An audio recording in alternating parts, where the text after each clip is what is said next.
not be the same. Few people laughed, few people cried, most people were silent. Now I am become death, the destroyer of worlds. I suppose we all thought that, one way or another.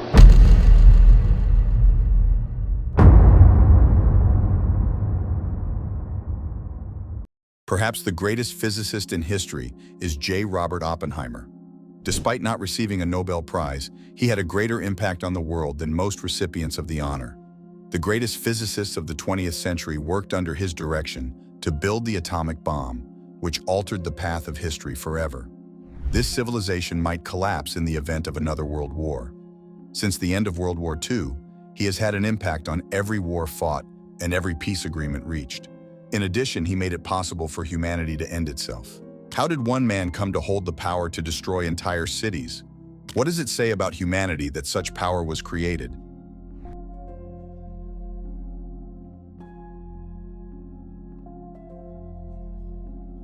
Julius Robert Oppenheimer was born on April 22, 1904, in New York City, into a family steeped in culture and intellectual pursuit. His father, Julius Oppenheimer, was a successful textile importer, while his mother, Ella Friedman, was an accomplished artist. Raised in an environment that valued education and creativity, young Robert was exposed early to ideas and disciplines that would later fuel his groundbreaking work. From a young age, Oppenheimer displayed an extraordinary. By the age of 12, he was subjects, such as ancient Greek philosophy, and reading texts in their original language.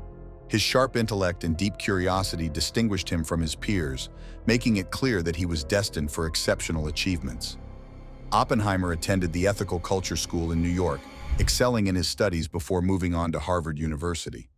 Initially focused on chemistry, he soon shifted his attention to the emerging field of theoretical physics, graduating summa cum laude in just 3 years. His academic journey then took him to the University of Cambridge, where he studied under J.J. Thomson, and later to the University of Göttingen in Germany. There, he worked with Max Born and completed his PhD in 1927, contributing significantly to quantum mechanics at just 23 years old. How did Oppenheimer's early academic success shape his future? The 1930s were a turbulent period, marked by political upheaval and rapid scientific advancements. As the world teetered on the edge of war, Oppenheimer's research began to intersect with global concerns. Initially focused on cosmic rays and quantum electrodynamics, his trajectory shifted dramatically following the 1938 discovery of nuclear fission by German scientists Otto Hahn and Fritz Strassmann. The potential to unleash atomic energy for weapons was clear, sparking an international race to develop the atomic bomb. In 1942, the U.S. government initiated the Manhattan Project, a secret endeavor to build the bomb. General Leslie Groves recognized Oppenheimer as the ideal candidate to lead the scientific effort, despite his limited administrative experience. Oppenheimer's intellect, visionary thinking, and ability to inspire collaboration made him indispensable.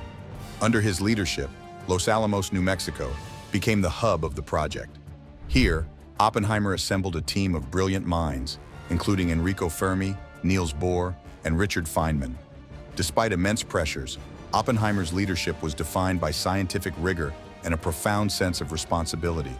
His vision and determination were crucial in driving the project to completion, even as the ethical and moral implications weighed heavily on him. What were the stakes of the Manhattan Project, and how did Oppenheimer manage the pressure? The culmination of years of intense work came on July 16, 1945, in the deserts of New Mexico. The Trinity test, as it was known, was the world's first successful detonation of an atomic bomb. As the device exploded with a blinding flash of light and a deafening roar, the landscape was forever altered, and so too was the course of human history. Oppenheimer, standing with his colleagues and watching the terrifying beauty of the explosion, is said to have quoted the Bhagavad Gita, an ancient Hindu scripture.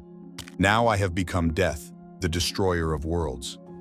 This haunting line has since become synonymous with Oppenheimer and the moral complexities of the atomic age. For Oppenheimer, the success of the Trinity test was a moment of both triumph and terror. On one hand, it validated years of hard work and scientific innovation, proving that they had succeeded in creating a weapon of unprecedented power. On the other hand, it marked the beginning of a new and terrifying era, one in which the very existence of humanity could be threatened by the weapons he had helped to create. In the aftermath of World War II, Oppenheimer emerged as a leading voice in the debate over the future of nuclear weapons.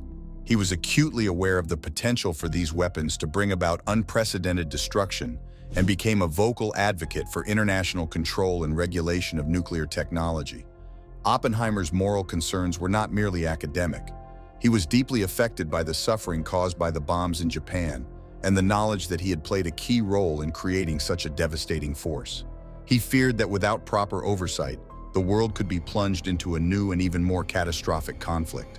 In 1946, Oppenheimer became the chairman of the General Advisory Committee, GAC, of the Atomic Energy Commission, AEC. In this role, he advised on matters related to nuclear policy and the development of atomic energy.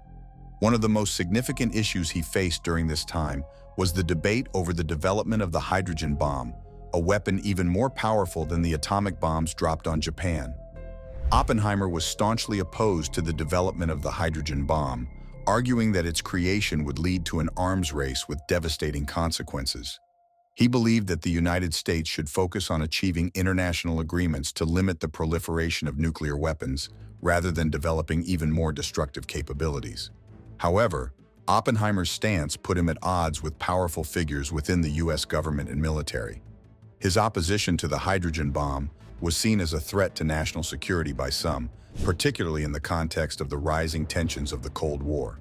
Moreover, his earlier associations with left-wing political groups and individuals, including communist sympathizers, made him a target during the Red Scare. Oppenheimer's growing influence and his outspoken views on nuclear policy eventually led to his downfall.